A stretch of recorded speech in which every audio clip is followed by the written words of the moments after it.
عربيا لعلكم تعقلون. بسم اللہ الرحمن الرحیم نحمده ونصلی علی رسوله الکریم اما بعد رب اشرح لی صدری ویسر لی امری واحلل عقدۃ من لسانی یفقهوا قولی صدق اللہ العظیم. ناظرین اکرام، عزیز طلبہ، السلام علیکم ورحمۃ اللہ وبرکاتہ. سوالیہ کلمات کے بارے میں ہم جان رہے ہیں اور آج کے درس میں ہم مزید 3 سوالیہ کلمات کے بارے میں بات کریں گے، اور وہ 3 الفاظ ہیں اینا اور اینما اور من. یہ بہت سمپل اور سادہ سے الفاظ ہیں عربی زبان کے. ان کے معنی ہیں اور بہت معمولی سی وضاحت ہے، تو ہم ان کے معنی دیکھیں گے اور یہ بھی دیکھیں گے کہ قرآن حکیم میں یہ الفاظ کہاں پر آئے ہیں. پہلا لفظ اینا ہے. اینا کے معنی آتے ہیں کہاں، ویئر، کہاں. جیسے عربی زبان میں ہم کہیں تو اینا انتا، آپ کہاں ہیں. اور اینا ابو کا، آپ کے والد کہاں ہیں. یا اینا بیتو کا، آپ کا گھر کہاں ہے. تو اینا ایک سمپل لفظ ہے اور اس کے معنی آتے ہیں کہاں. قرآن حکیم میں دیکھیں تو جیسے اینا شرکاؤکم الذین تدعون من دون اللہ. اینا شرکاؤکم، کہاں ہیں تمہارے شریک. اللہ فرمائے گا کہاں ہیں تمہارے شریک، وہ لوگ جن کو تم شریک کرتے تھے میرے ساتھ. اینا شرکاؤکم. اسی اینا لفظ کے اندر اگر ہم اینا لفظ کے بعد ہم ما حرف کا اضافہ کر دیتے ہیں تو اینا جو ہے وہ اینما بن جاتا ہے. اور پھر اس کے معنی آتے ہیں جہاں کہیں، ویر ایور. اینما، جیسے اینما تذہبوا اذہبوا، جہاں کہیں بھی تم جاؤ گے میں بھی جاؤں گا. تو اینما مطلب جہاں کہیں، ویر ایور. قرآن حکیم میں دیکھیں تو اینما تکونوا یدرککم الموت، جہاں کہیں بھی تم ہوں گے، ویر ایور یدرککم الموت، موت تم کو آ پکڑے گی.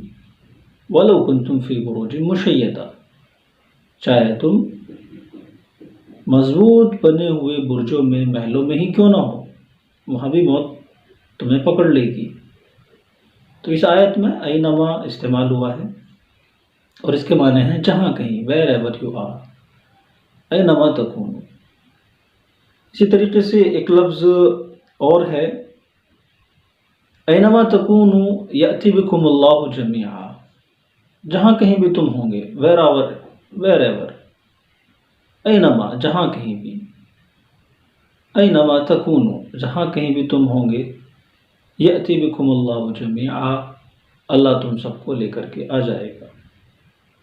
تو یہ 2 لفظ ہیں، ایک اینا ہے اور اینا کے ساتھ اگر ہم ما بھی ایڈ کر دیتے ہیں تو اس کے معنی ہو جاتے ہیں اینما، اور معنی ہو جائیں گے جہاں کہیں بھی، ویر ایور. تیسرا لفظ جو آج ہمیں ڈسکس کرنا ہے وہ من ہے. یہ بھی ایک بہت سادہ سا لفظ ہے اور اس لفظ کے معنی آتے ہیں کون. یہ ہمارا دوسرا سوالیہ کلمہ انٹروگیٹو ہے. من کے معنی کون، جیسے من انتا، آپ کون ہیں. من ربو کا، آپ کا رب کون ہے. من نبیو کا، آپ کا نبی کون ہے. تو من ایک سمپل لفظ ہے، اس کے معنی آتے ہیں کون. قرآن حکیم میں من کا استعمال ہوا ہے، جیسے اس آیت میں آپ دیکھ رہے ہیں قُلْ إِنْ جَعَلَ اللَّهُ عَلَيْكُمُ اللَّيْلَ سَرْمَدًا إِلَى يَوْمِ الْقِيَامَةِ مَنْ إِلَٰهٌ غَيْرُ اللَّهِ يَأْتِيكُمْ بِضِيَاءٍ. قل کہو، اگر اللہ تمہارے لیے رات کو ہمیشہ کے لیے کر دے، دن آئے نا، رات کو ہمیشہ کے لیے کر دے، من الہ غیر اللہ، تو کون الہ ہے اللہ کے علاوہ؟